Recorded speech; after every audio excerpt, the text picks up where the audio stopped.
Ikaw ba ay isang registered nurse, engineer, medtech, radtech, physiotherapist, occupational therapist, teacher at iba pang skilled professionals mula sa Pilipinas at kasalukuyang international student dito sa Australia?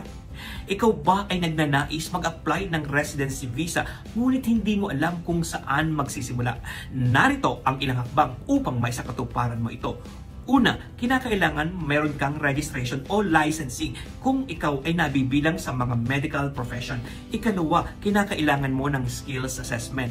Isusumitin mo sa third-party organization na accredited ng Department of Home Affairs ang iyong mga dokumento na may kinalaman sa iyong skills and qualifications. Mandatory ang skills assessment sa residency visa application.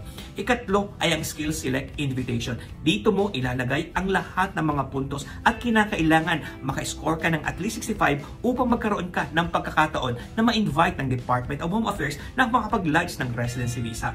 Ika-apat ay ang visa application. Kinakailangan ay wasto ang iyong visa application at ang puntos na iyong kinuha sa expression of interest. Decision ready dapat ang iyong application upang matulungan natin ang Department of Home Affairs na makapag-desisyon kaagad ukol sa iyong application.